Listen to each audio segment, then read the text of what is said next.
Hi, I'm Jack. This week we find out why the university has left the 1994 group and what the Vice Chancellor's appointment to the presidency of Universities UK means to you on StagTV's Friday Newsbite.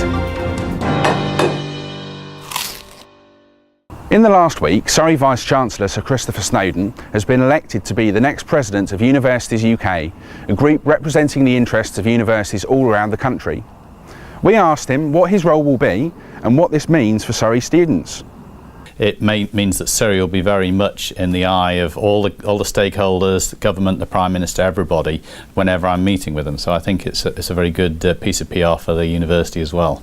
If we look at it, in my view, objectively, we're dealing with a time when UK universities still are a fantastic national asset, as well as we're ranked second in the world. So we need to make sure people appreciate that. In the last week, the University of Surrey has left the 1994 group, a body of research-intensive universities that came together in 1994 to represent their interests on a national scale. We asked the Vice-Chancellor also what this means for Surrey students and what it means for the University of Surrey. The university joined the 1994 group many years ago at a time when mission groups such as the 1994 group and the Russell group were a way really of universities forming both lobbying groups and also being able to share information.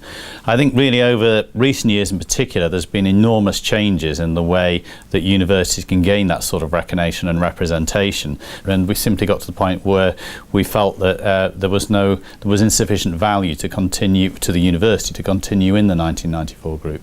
Surrey already has a lot of influence, both nationally and internationally. An example of that is that I meet fairly regularly with ministers. I meet occasionally with the Prime Minister, so that in terms of our influence with government and our ability to make our views known, I think we have a good position on that.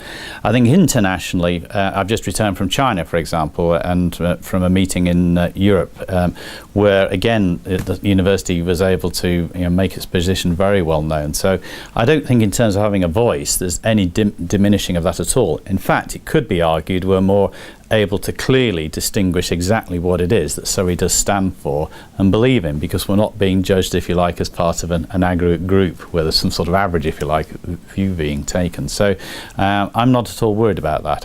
GU2, the university's own student radio station, has been a little quiet so far this year, but that's because they've been busy refitting their studio, refurbishing their playlist and making all new sounds.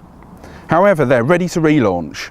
To celebrate the launch of the new route between Gatwick Airport and George Best Belfast City Airport, GU2 have teamed up with Aer Lingus to offer one lucky student the chance to win a pair of return flights from Gatwick to Belfast. Check out the new GU2 from Monday. Tune in at www.gu2.co.uk or on 1350 AM. That's all from us. If you've purchased an NUS Extra card, please don't forget to go and pick it up from the Students' Union.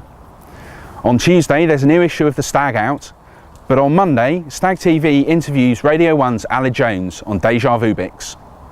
I'm Jack White and you've been watching StagTV.